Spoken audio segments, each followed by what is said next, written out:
Ya. Jadi kita akan lihat bagaimana desain penelitian itu ya yang berkaitan dengan segala macam yang akan kita lihat. Yang pertama, kaitan yang pertama yang akan kita lihat itu bagaimana desain perumusan masalahnya. Ya, kemarin di dalam praktek kita sudah melihat ya bagaimana perumusan masalah terutama ketika kita mengangkat suatu kasus penelitian ya. Tentu nanti perumusan masalah itu dikaitkan dengan apa akar masalah yang akan saudara angkat ya. Jadi itu menjadi kata kunci nanti ketika kita mengangkat suatu perumusan masalah, pasti nanti kita akan melihat akar masalahnya itu di bagaimana ya. Kemudian saudara, yang berkaitan juga dengan desain penelitian itu adalah bagaimana desain landasan teoritisnya ya. Kita contohkan kemarin ada yang meneliti tentang gizi misalnya. Maka landasan teori yang akan kita bahas di dalam kajian teoritis itu adalah apa itu gizi ya. Kemudian apa dampak gizi itu nanti kalau seandainya gizi itu terpenuhi ya. Jadi semuanya itu merupakan landasan teoritisnya ya. Jadi landasan teoritis itu biasanya berisikan teori-teori yang sudah ada ya semenjak zaman dahulu kala ya, atau ya bagaimana perkembangan gizi itu sesuai dengan perkembangan teknologi terkini ya. Jadi dia menjadi sebagai landasan teoritisnya ya.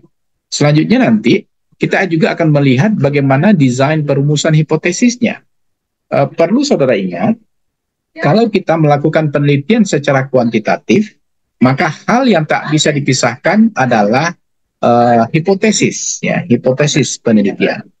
Hipotesis penelitian itu adalah dugaan penelitian, di mana dugaan penelitian itu nanti akan berasal dari dua arah ya, yang biasa kita kenal dengan adanya hipotesis nol dan adanya hipotesis satu ya. Ada hipotesis nol, ada hipotesis alternatif.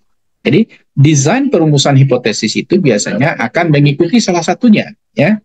Kalau seandainya penelitian kita itu nanti akan sesuai dengan hipotesis, maka biasanya yang sesuai dengan hipotesis itu adalah hipotesis alternatifnya ya, seperti itu. Kemudian selanjutnya di dalam desain penelitian itu juga kita akan melihat bagaimana skala pengukurannya. Kita sudah melihat kemarin bahwasanya skala pengukuran itu ada 4 hal.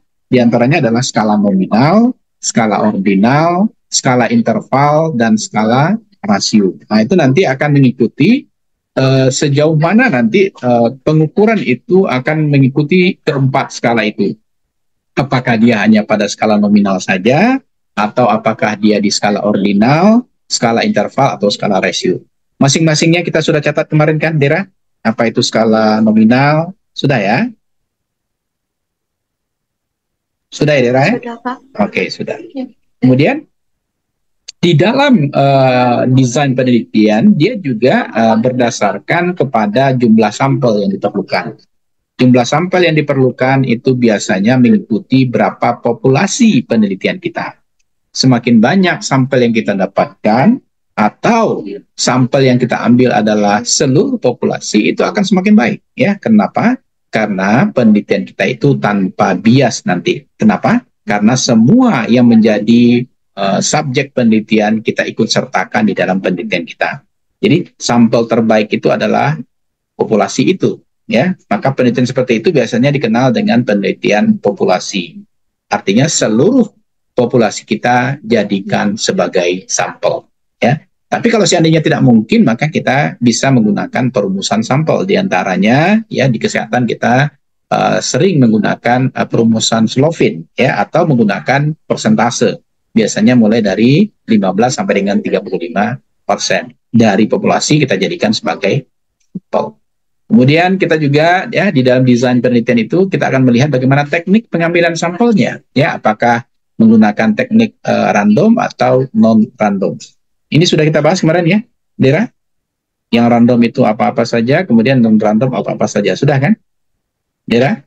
Ya, kita mengenal sudah, kemarin itu ada simple random sampling, ada systematic random sampling, ada cluster random sampling, ya, itu untuk sampel bersifat acak atau random. Kemudian kita mengenal ada kuota sampling, ada accidental sampling, kemudian ada purposive sampling untuk yang non-random atau non-acak. Ya, oke ya. Kemarin rasanya sudah saya bahas. Ya, Kemudian sesudah teknik pengambilan sampel kita ketahui dan kita dapatkan, biasanya kita mulai menggunakan instrumen apa yang digunakan di dalam penelitian. Kalau saudara ingin melihat ya bagaimana tanggapan responden, maka biasanya kita melakukan wawancara secara mendalam atau deep interview namanya. Maka tentu instrumen yang kita gunakan adalah lembar wawancara, di mana lembar wawancara itu nanti berisikan kuesioner-kuesioner atau pertanyaan-pertanyaan penelitian yang akan ditanyakan oleh peneliti kepada responden. Itu yang dinamakan dengan wawancara. Kalau seandainya saudara hanya membutuhkan angket saja, berarti di dalam angket itu berisikan kuesioner-kuesioner atau pertanyaan-pertanyaan penelitian yang akan diisi langsung nanti oleh responden. Ya, sementara kalau seandainya saudara ingin mengobservasi langsung responden, maka saudara menyiapkan lembar observasi, di mana lembar observasi itu nanti akan diamati langsung oleh peneliti. Ya, jadi kalau seandainya kita mau membandingkan, maka lembar observasi dengan lembar wawancara, itu keterlibatan peneliti itu secara aktif. Karena penelitilah langsung nanti yang akan melakukan intervensi kepada responden. Tetapi kalau angket, keterlibatan peneliti itu secara pasif, karena yang lebih dominan melakukan kegiatan adalah responden. Sampai di slide ini ada yang mau saudara tanyakan, saya silakan. Ya, silakan ya kalau ada yang mau bertanya. Zaza, ada yang mau ditanyakan Zaza? Reza, ada yang mau ditanyakan? Reza? Jangan geleng, saya. Ya, Pak. Tidak ada yang bertanyakan. Cindy? Cindy? Ada yang mau bertanya, Cindy?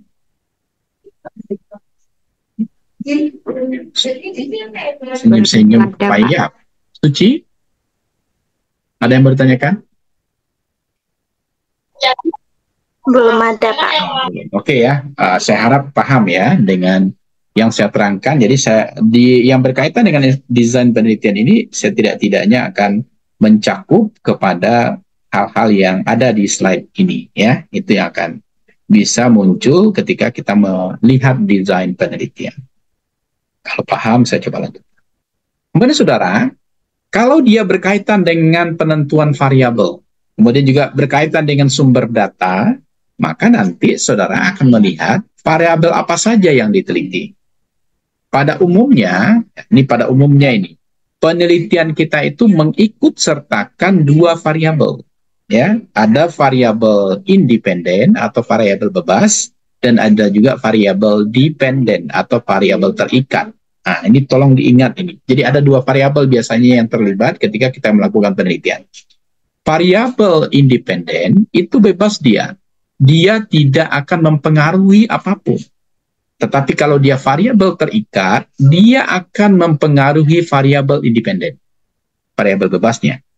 Jadi itu yang menjadi perbedaan yang kontras antara variabel independen dengan variabel dependen. Ya, variabel bebas dia tidak akan mempengaruhi variabel lain. Ya, maka dia dinamakan dengan variabel bebas.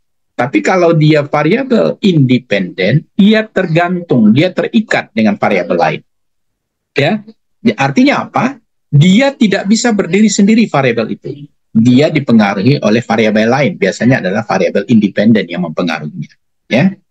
Nah, jadi kalau saudara ditanyakan nanti oleh penguji ya ketika sidang, apa itu beda antara variabel independen dengan variabel dependen? Jawabannya seperti itu. Ya. Variabel independen dia bebas, dia tidak dipengaruhi oleh variabel lain, ya. Keberadaannya betul-betul bebas.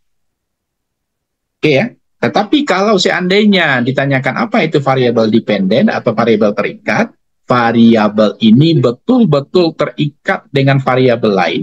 Ya, kalau kita meneliti hanya dua variabel independen dan dependen, maka variabel dependen itu langsung dipengaruhi oleh variabel independennya. Ya, jadi artinya apa? Skor yang kita dapatkan dari variabel dependen itu pasti dipengaruhi oleh variabel independennya. Ya, kita contohkan saja hubungan pengetahuan dengan sikap responden terhadap PHBS misalnya. Ya, maka sikap responden itu dipengaruhi oleh pengetahuan responden. Sementara pengetahuan responden sebagai variabel independen tidak dipengaruhi oleh sikap responden. Kenapa? Karena dia variabel independen. Bisa dipahami? Nah, saya sudah contohkan pula ini. Kalau tidak paham juga ya sulit pula saya ya. Sudah saya contohkan. Paham Suci? Suci paham? Paham? Boleh tambah contohnya lagi, Pak? Nah, kalau misalnya kurang paham, Pak. Ya, judulnya adalah hubungan ya. Hubungan ekonomi ya dengan pekerjaan responden. Maka misalnya kita jadikan ekonomi adalah variabel independen ya. Kemudian pekerjaan sebagai variabel dependen, terikat. Maka ekonomi tadi tidak akan mempengaruhi pekerjaan ya, tetapi yang pekerjaan sebagai variabel dependen yang tergantung atau terikat, dia mempengaruhi ekonomi ya. Kalau pekerjaannya bagus, ekonominya bagus juga. Kalau pekerjaannya jelek ya, tidak bekerja mungkin, maka tentu ekonominya menjadi lemah seperti itu ya. Tetapi yang ekonomi tadi dia bebas ya, ekonomi itu tidak dipengaruhi oleh pekerjaan dari responden, tetapi pekerjaan responden tadi mempengaruhi ekonomi seperti itu. Paham Cindy? Paham, Pak. Oke ya. Nah itu ya. Jadi kalau seandainya nanti saudara ditanya ya, jadi kadang-kadang ketika ujian itu memang segala sesuatunya ditanyakan ya, karena saudara dianggap lebih mengetahui karena saudara yang bikin ya. Kemudian yang kedua yang berkaitan dengan penentuan variabel dan sumber data itu adalah dari mana data akan kita peroleh ya. Oke ya. Saudara harus tahu dan harus pahami bahwasanya sumber data kita itu sebenarnya ada 3 sebenarnya ya. Kalau secara statistik kita lihat atau secara riset kita lihat, maka data kita itu ada 3 sumbernya. Yang pertama adalah data primer. Data primer itu adalah data yang dicari dan didapatkan langsung oleh peneliti di lapangan. Nah, itu kata kuncinya. Jadi kalau kita berbicara data primer, maka data itu langsung didapatkan peneliti di lapangan. Misalnya, saudara melakukan survei ya ke komunitas ya di lapangan. Maka ketika saudara dapatkan data langsung dari responden yang bersangkutan, maka data itu dinamakan dengan data primer. Ya. Yang kedua, kita mengenal data itu adalah data sekunder, ya, data sekunder. Apa contohnya? Misalnya saudara dapatkan data dari Dinas Kesehatan Kota Bukit Tinggi misalnya. Saudara dapatkan data dari BPS misalnya. Atau saudara dapatkan data misalnya dari instansi-instansi yang sudah terlebih dahulu mengumpulkan data. Maka data seperti itu dinamakan dengan data sekunder. Artinya kita tidak terlibat langsung sebagai peneliti dalam mencari data tersebut. Maka data itu dinamakan dengan data sekunder. Ada yang ketiga data itu. Datanya tersier namanya. Data tersier ini adalah data yang tersimpan ya di dalam web bisa resmi bisa tidak. Ya. Misalnya saudara searching di internet ya, dapatkan data misalnya iklim yang ada di Indonesia misalnya. Maka data seperti itu kalau dia real time ya, dia sudah mirip dengan data primer. Tetapi tidak kita yang langsung mengambil, orang lain yang mengambil. Kemudian data itu disimpan di internet. Maka ketika kita mengambil data, walaupun data itu langsung didapatkan oleh peneliti lain ya, maka data itu masuk ke data tersier. Kita tidak tahu menahu tentang data itu, tapi kita dapatkan data itu secara real time misalnya. Maka data itu dikenal dengan data tersier. Ya. Bagaimana data tersier ini? Ya, kuat juga sebenarnya, tetapi karena keterlibatan kita sebagai peneliti tidak aktif untuk mengumpulkan data tersebut, maka datanya dinamakan dengan data tersier. Sekarang banyak itu, ya. Contoh, ya, global record epidemiologik misalnya, itu menyimpan data-data bagaimana penyakit di dunia misalnya. Sementara data itu sebenarnya real time diambil oleh orang. Real time itu tahu ya, dia dikumpulkan setiap saat, ya. Datanya selalu update, itu real time. Sebenarnya data ini bagus kalau kita mau melakukan penelitian, misalnya eksplorasi, ya. Tetapi ingat, karena kita tidak terlibat langsung dalam pengambilan data tersebut, maka dia tidak bisa kita kategorikan sebagai data primer. Sekunder, instansinya kita nggak tahu apakah itu resmi atau tidak. Tetapi dia masuk ke data tersier, ya. Tapi datanya bisa kita dapatkan dan bisa kita olah, sehingga kita bisa juga menarik kesimpulan yang baik atas data yang kita kumpulkan dari internet tersebut. Maka data itu tergolong ke data tersier. Bisa dipahami? Reza? Ada yang mau ditanyakan, Reza? Bisa, Pak. Yeah. Oke, ya, seperti itu. Jadi, yang berkaitan dengan penentuan variabel dan sumber data, kita juga akan melihat nanti dari mana data itu akan kita peroleh. Oke, saya lanjutkan. Kalau seandainya dia berkaitan dengan pengumpulan data, ya, jadi kita sudah collecting data istilahnya di dalam statistik, ya, atau di dalam riset, maka pertanyaan-pertanyaan yang harus sudah muncul di kepala kita itu adalah data apa saja yang harus dikumpulkan. Kita contohkan Cindy. Coba Cindy, apa penelitian Cindy? Lengkap ya, nyebutnya penelitiannya lengkap. Cindy, apa penelitiannya?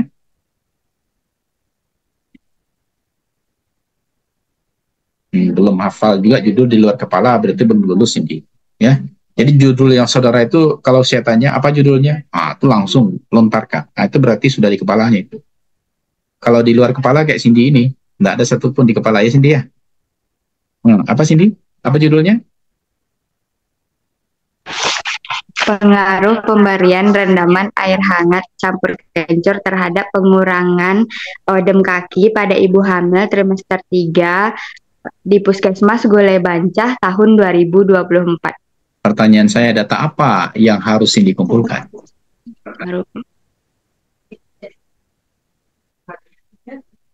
Data yang Cindy kumpulkan adalah data ibu hamil trimester 3.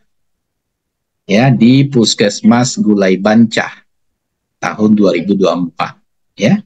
Datanya itu awalnya dia berbentuk populasi, misalnya ibu hamil trimester 3 itu berjumlah 150 orang misalnya. Ya, itu data awal yang harus Cindy ketahui.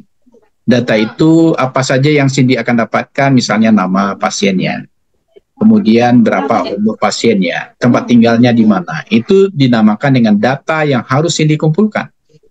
Data itu dinamakan dengan populasi pasien ibu hamil trimester 3. Paham Cindy? Jadi kalau pertanyaannya data apa saja yang dikumpulkan, maka Cindy harus bisa langsung menjawab, saya akan mengumpulkan data tentang ibu hamil trimester 3 di Puskesmas Gulai Bancah tahun 2024. Paham? Kemudian tentu harus dilanjutkan. Apakah semuanya akan Cindy teliti? Tidak. Ya, saya tidak akan meneliti semuanya. Saya akan menggunakan saya akan menggunakan misalnya sampel. Maka Cindy akan bermain dengan bagaimana teknik pengambilan sampel. Misalnya saya menggunakan rumus Loving. Dari 150 orang tadi, Cindy hanya mengumpulkan misalnya 30 orang. Ya, maka yang akan Cindy kumpulkan nanti adalah 30 orang ibu hamil trimester 3 di Puskesmas Gulai Bancah. Oke, paham Cindy? Nah, ini saudara bersyukurlah ya kalau seandainya saya contohkan ketika saya menerangkan, ya. Jadi tinggal mengikut sertakan nanti ketika saudara bikin proposal. Kemudian saya lanjutkan. Bagaimana instrumen untuk mengumpulkan data? Cindy sudah jelas itu, dia akan melakukan penelitian secara eksperimental. Ya. Di dalam penelitian eksperimental, apa yang harus Cindy kumpulkan data tersebut, dan instrumen apa yang paling pas untuk melakukan itu. Ingat ya, di dalam penelitian yang bersifat eksperimental, nanti Cindy akan melakukan intervensi. Di dalam intervensi itu, maka instrumen penelitian yang paling pas Cindy lakukan itu nanti adalah instrumen penelitian dalam bentuk lembar observasi. Ini paham Cindy? Nata canggang saya nampak depan. Ya, ingat, instrumen yang akan Cindy buat nanti adalah observasional. Apa yang diobservasi? Cindy akan melihat pengaruh pemberian. Apa tadi, Cindy? Cindy, coba langsung nyambung sini. Rendaman Rendaman air hangat dicampur kencur untuk terhadap penurunan udem atau bengkak pada ibu hamil trimester 3 misalnya. Maka sini akan lihat berapa volume udem ibu hamil trimester 3 sebelum diberikan rendaman hangat plus kencur. Itu dengan apa dilihat? Dengan lembar observasi. Kemarin saya juga sudah tanyakan ke Cindy, volumenya pakai apa mengukurnya? Apakah nanti mengukur pakai meteran kayak Lila atau pakai apa? Itu difikirkan. Ya. Nanti Cindy melakukan rendaman air hangat campur kencur itu misalnya 7 hari. Dalam rangka 7 hari itu nanti apakah perharinya diukur? Nah, itu kalau seandainya terjadi penurunan, berapa besar volume mengecilnya udem tersebut. Nah, itu dilakukan dengan cara mengobservasi pasien. Maka yang paling pas instrumen pengumpulan data untuk Cindy adalah apa, Cindy? Lembar observasi. Paham? Oke ya. Jadi ini karena Cindy yang sudah saya sebut namanya, ini sampai ke bawah ini sudah aman Cindy. Yang ketiga, siapa yang akan mengumpulkan data? Coba jawab pertanyaan saya ini. Siapa yang akan mengumpulkan data, Cindy? Dari data sekunder, Pak. Ya Allah, astagfirullahaladzim. Data sekunder kamal, Pak Iwan ada data sekunder. Data Cindy datanya primer, ya. Siapa yang akan mengumpulkan data? Ya Cindy sebagai peneliti. Karena Cindy nanti yang akan melihat dan mengamati pasiennya atau respondennya, maka Cindy yang akan mengumpulkan data tersebut langsung, ya, dengan cara mengamati atau observasional tadi.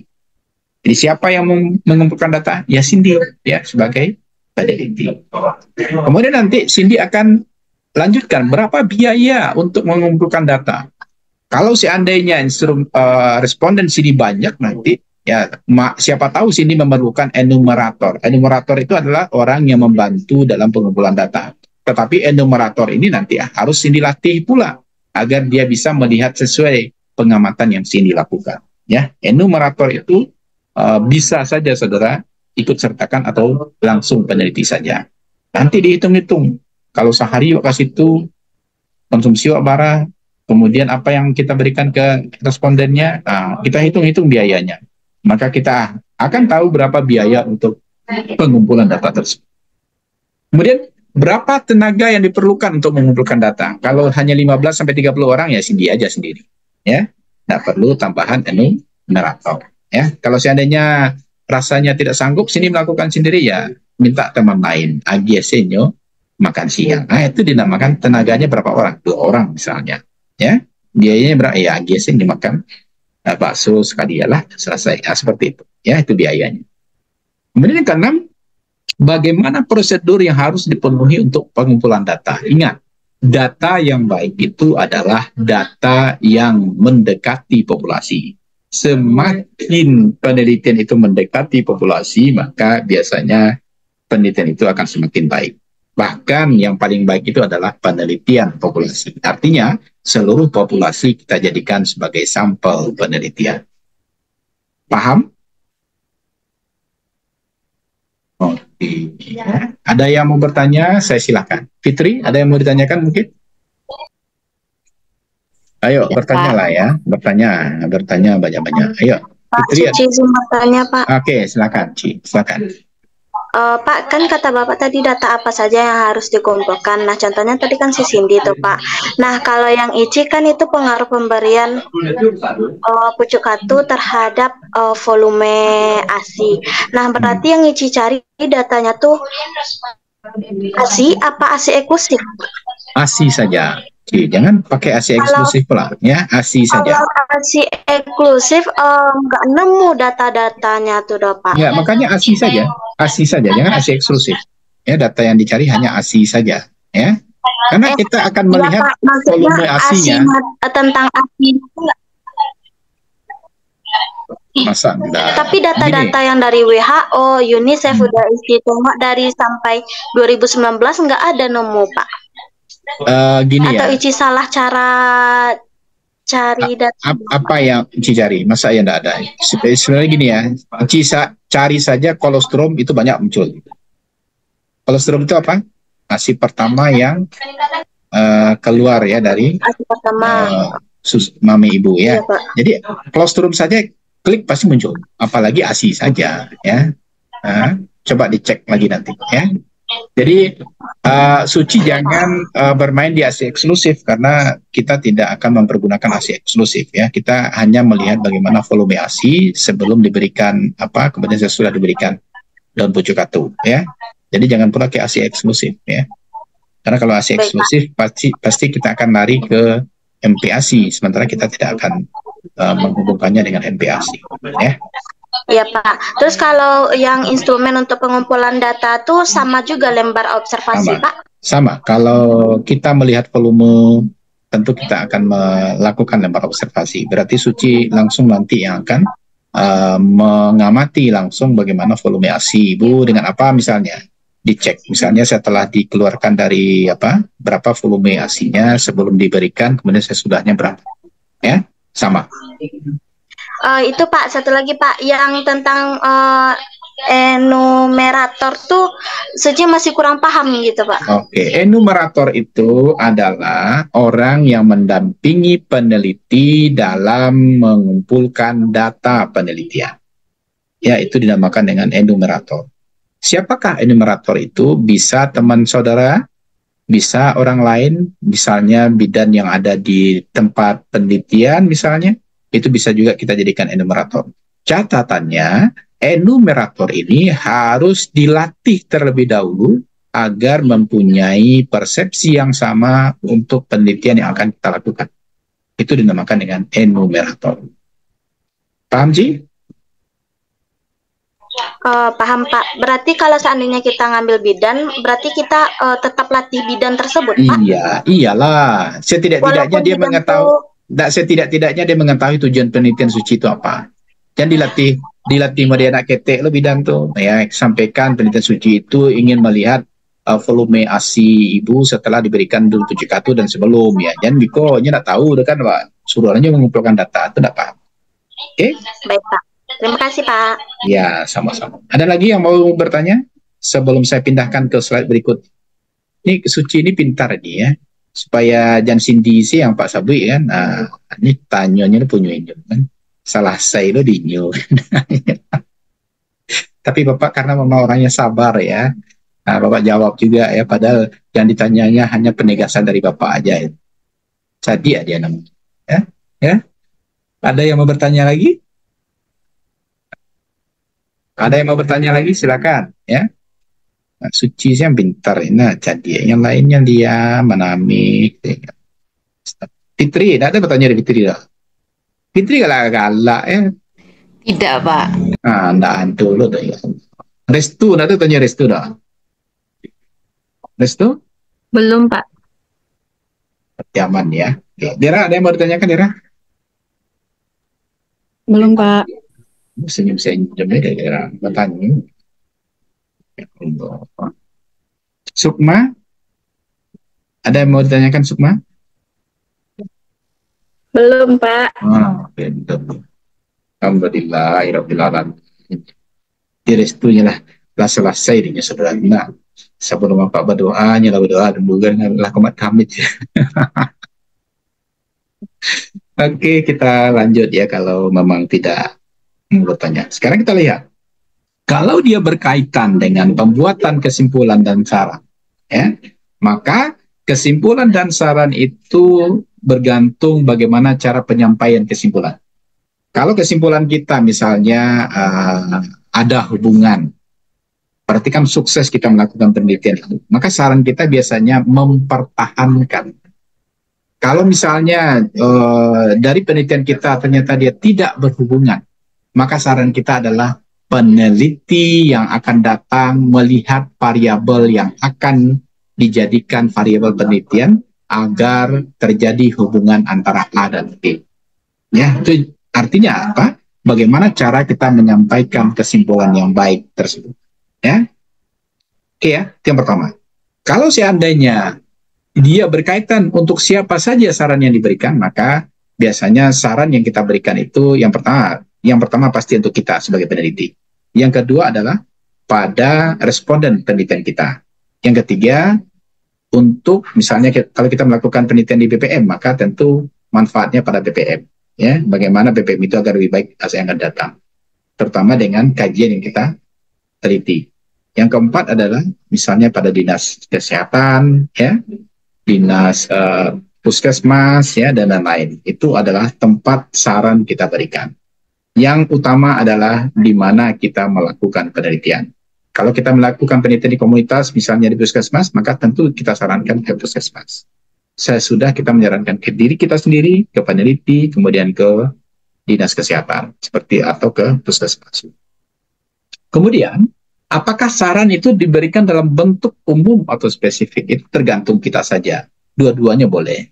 Kalau spesifik berarti kita mengadjust, ya, saran kita itu di bidang apanya, ya. Kalau misalnya ke promosi seperti apa nanti yang harus dilakukan oleh puskesmas agar pengetahuan responden lebih meningkat, misalnya, itu lebih spesifik, ya. Atau umum juga boleh, ya. Itu tergantung, ya, boleh saudara gunakan apakah dalam bentuk umum sarannya nanti atau dalam bentuk yang lebih spesifik. Oke, ya. Ini bisa dipahami saya rasa ini, ya. Oke. Selanjutnya, kalau dia berkaitan dengan interpretasi data atau analisis data, maka yang penting saudara lihat itu adalah bagaimana format untuk tabulasi data. Kalau dia dalam bentuk penelitian bersifat korelasional atau hubungan A dan B, maka tentu saudara akan membuat tabulasi data itu dalam bentuk crosstab atau tabel silang. Ya, saya sudah ajarkan. Kalau dia dalam bentuk eksperimental, maka nanti saudara akan menampilkan data itu dalam bentuk pretest dan posttest, kemudian dibandingkan rata-rata antara pretest dan posttest, kemudian saudara cari berapa nilai T-nya atau uji T-nya, ya.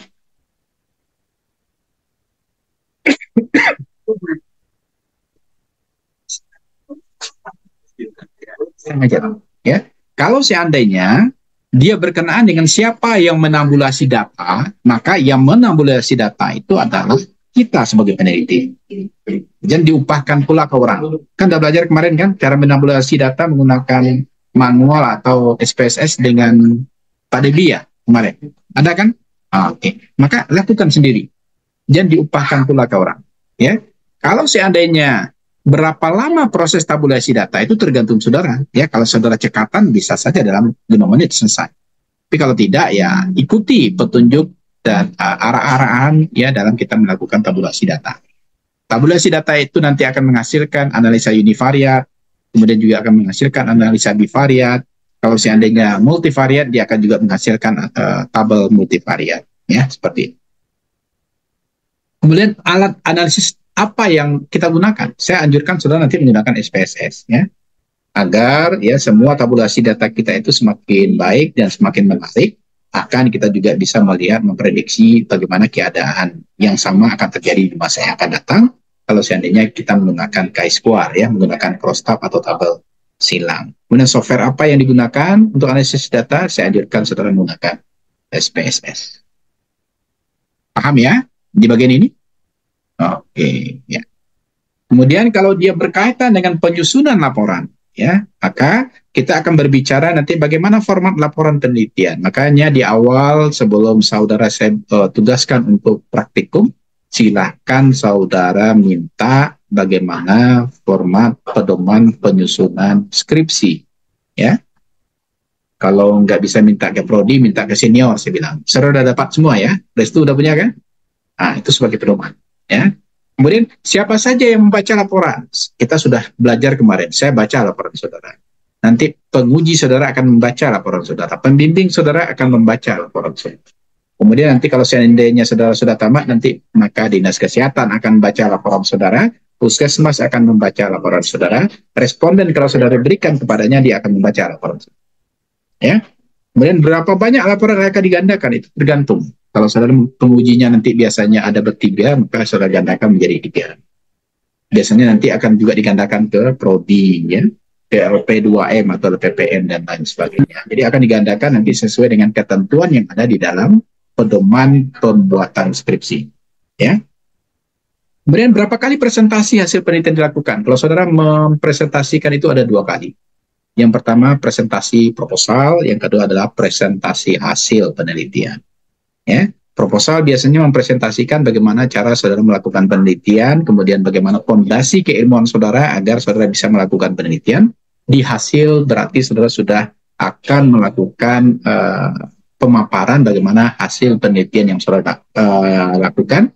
Misalnya interpretasi data, analisis data, kemudian bagaimana pembahasan yang sudah lakukan di dalam penelitian tersebut. Kemudian kepada siapa presentasi hasil penelitian dilakukan? Biasanya kepada penguji dan pembimbing ya di dalam seminar proposal maupun di seminar hasil penelitian. Oke ya, bisa dipahami, Sukma? Sudah terbayang ya langkah-langkah saudara nanti ketika akan sidang proposal dan sidang hasil. Oke, paham ya? Sukma paham, Sukma? Ande Sukma lagi gicuan apa? Pak. Lah tagak sih fotonya, bentuknya yang asli ya. Itu baru mengari Sukma ya. Oke ya. Kalau paham, saya lanjutkan. Sekarang desain penelitian, ya desain variabel penelitian itu, maka kita akan berbicara nanti ya gejala yang nilainya bervariasi. Ya, di dalam variabel penelitian itu nanti akan kita lihat gejala yang nilainya bervariasi. Contoh pengetahuan, ya pengetahuan dijawab oleh si A ini ternyata nilainya bagus, dapat 80, tapi si B nilainya 40, kurang bagus. Maka itu dinamakan dengan variasi nilai yang ada ketika kita melakukan penelitian. Kemudian gejala yang nilainya selalu tetap tidak dapat digunakan sebagai variabel penelitian, karena variabel penelitian itu sebenarnya adalah peubah, pengganti, ya. Jadi ingat juga ya, kalau bisa nanti memang kita mendapatkan hasilnya itu bervariasi, ya. Ada yang tinggi, ada yang rendah. Jangan sama aja semua, ya. Kalau sama saja semuanya curiga pula orang, ya. Jadi semakin bervariasi hasil yang kita temukan dari variabel penelitian yang kita sebarkan ke responden itu akan semakin baik, ya, akan semakin baik. Kemudian ya ingat ini, bagaimana cara kita membagi variabel-variabel penelitian tersebut. Di antaranya nanti ada yang dikenal dengan variabel dikotomis ya. Variabel dikotomis itu artinya dia mempunyai 2 nilai kategori, D ya, D itu 2. Ya. Kemudian yang saling berlawanan. Contoh, kita punya jenis kelamin. Jenis kelamin itu variabel. Maka kategorinya adalah laki-laki dan perempuan. Laki-laki saya beri nilai 1, perempuan saya beri nilai 2. Ya.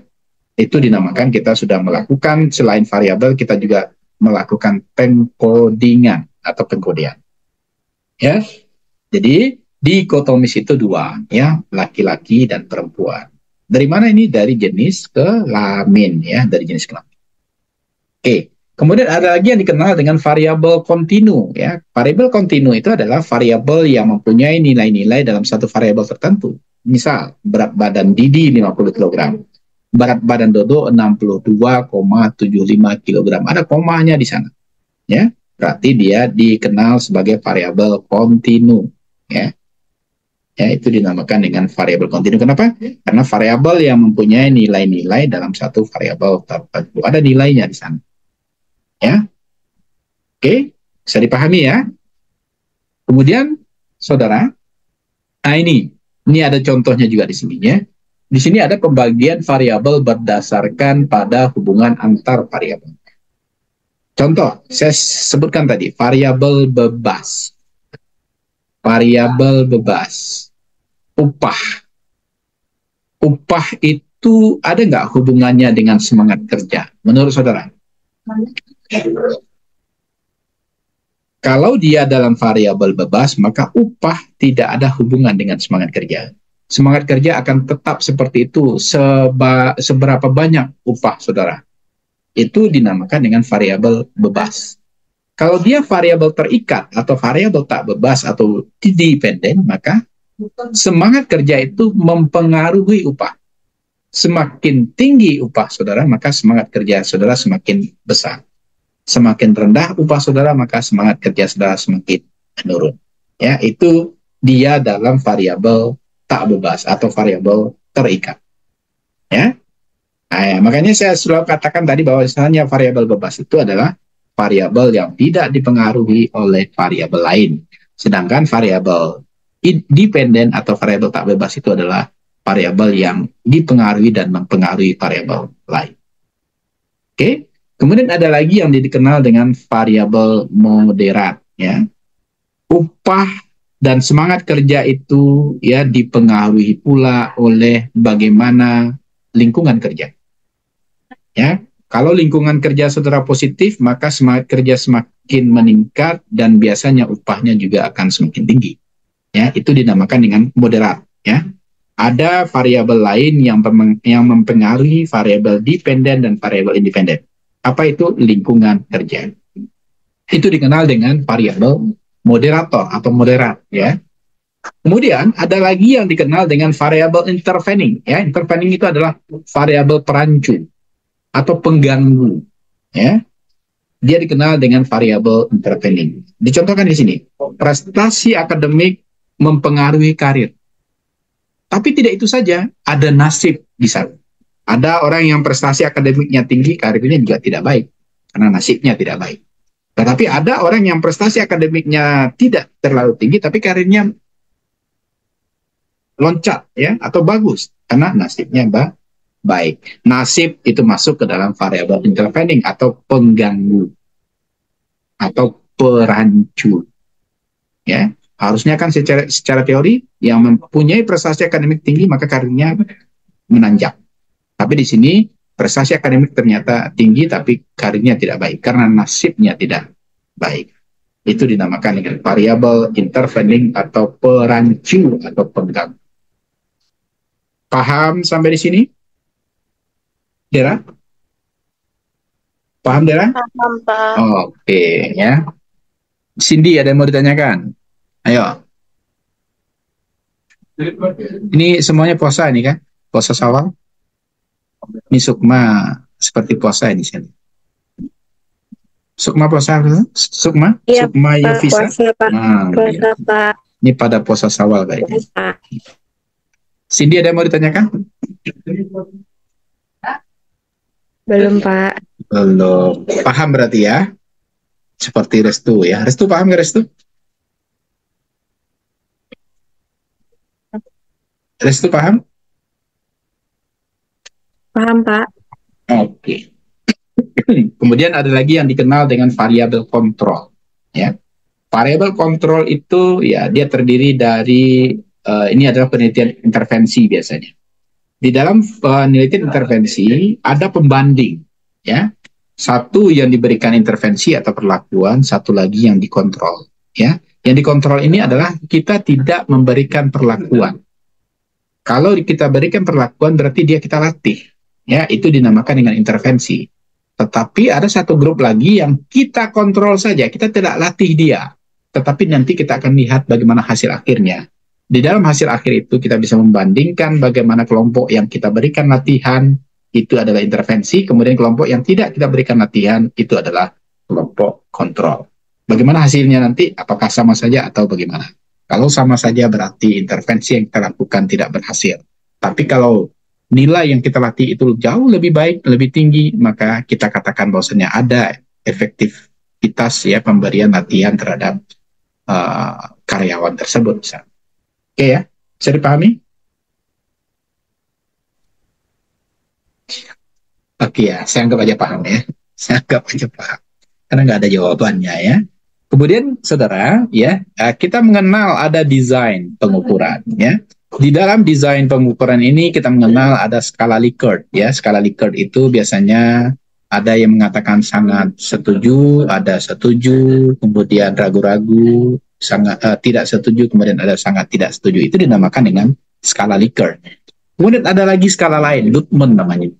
Gutmann dan Likert itu mirip ya, tetapi perbedaannya biasanya di Gutmann itu tidak ada ragu-ragunya, ya. Atau kita juga mengenal ada skala semantik diferensial, ya. Semantik diferensial itu adalah skalanya semakin lama semakin menurun, ya. Kemudian ada lagi skala rating. Rating itu angka, level, ya. Jadi keempat skala ini masuk ke dalam desain pengukuran, ya. Dia masuk ke dalam desain pengukuran. Kita lihat skala Likert ini contohnya. Skala Likert itu digunakan untuk mengukur sikap biasanya, atau mengukur pendapat, dan persepsi seseorang tentang fenomena sosial. Ya, contoh. Ini skala Likert nih, coba sangat setuju, kemudian setuju, tidak ada pendapat, ini ragu-ragu biasanya dibikin orang, ya. Kemudian tidak setuju, kemudian sangat tidak setuju. Ini contoh, pelayanan rumah sakit ini sudah sesuai dengan apa yang saudara harapkan. Maka si responden akan menjawab, setujukah dia? Ya, biasanya ini bukan pertanyaan ya, tapi pernyataan. Ingat, di Likert itu tidak pertanyaan, tapi pernyataan. Oke ya. Nah, jadi masing-masingnya ini kalau dijawab oleh si respondennya sangat setuju berarti poinnya 5. Ya. Karena yang paling tinggi itu poinnya 5 kalau pernyataannya positif, ya. Kalau pernyataannya negatif, kebalikan, ya. Yang paling rendah itu yang 5. Paham? Bisa dicerna itu. Kalau pernyataannya positif, maka yang paling tinggi itu nilainya 5. Kalau pernyataannya negatif, maka yang paling rendah itu nilainya 5. Ya. Oke ya, bisa dipahami. Oke. Ini contoh skala Likert. Nah, ini Goodman. Nah, jadi skala Goodman ini akan memberikan respon yang tegas, yang terdiri dari 2 alternatif, ya, tidak. Atau biasa juga orang menyebutnya sebagai pertanyaan tertutup. Ya, jawabannya pasti, ya 1, tidak 0. Baik 1, buruk 0. Pernah 1, belum pernah 0. Punya 1, tidak punya 0. Maka skala seperti ini dikenal dengan skala Goodman. Hanya ada 2 jawaban. Ini juga masuk ke dalam pernyataan, bukan pertanyaan. Di skala Goodman kita juga membubuhkan pernyataan. Paham ya? Sering. Paham, Pak. Paham, Pak. Ada pertanyaan sampai di Goodman? Nggak ada ya. Tidak, Pak. Oke.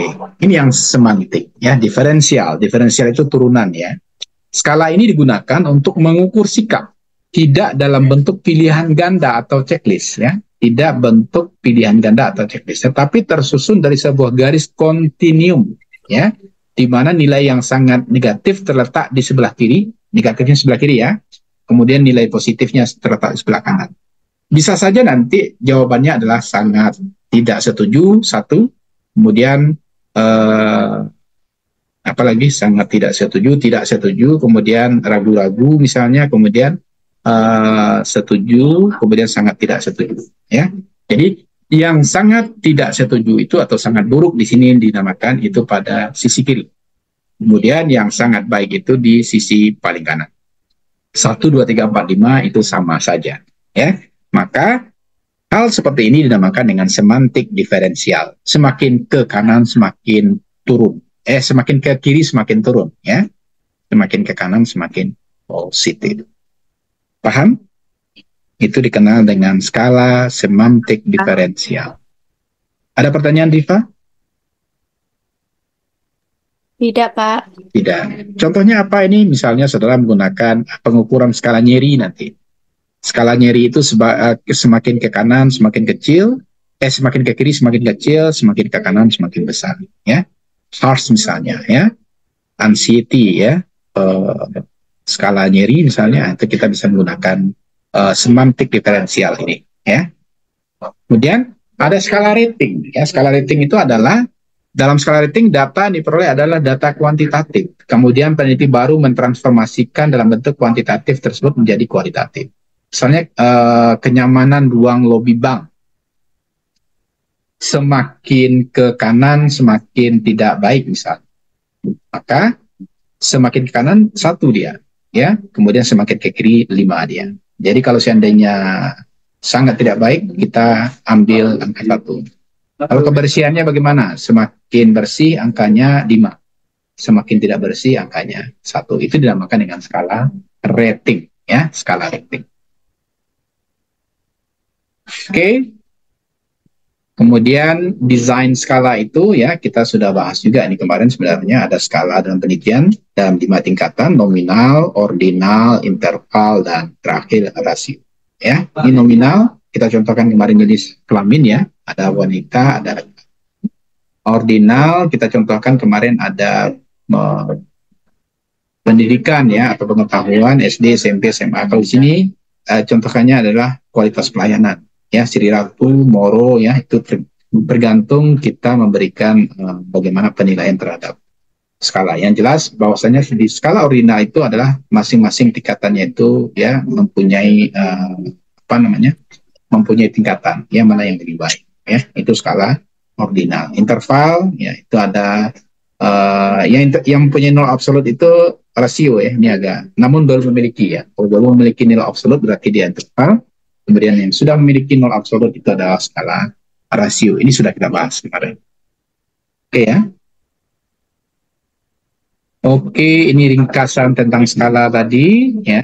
Kemudian sampai di sini ada yang mau saudara tanya? Desain sampling mungkin barangkali kita akan melanjutkan di pertemuan ke-6 ya. Ini kan 5 ya, Dera?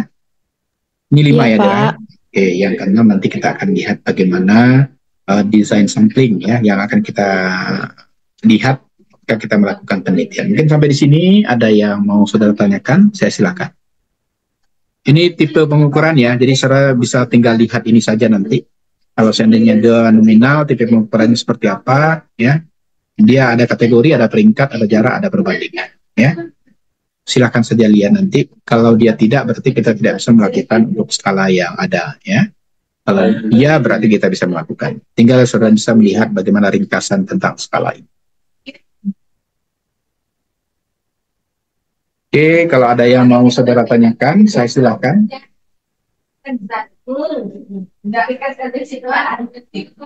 Septa, ada yang mau ditanyakan?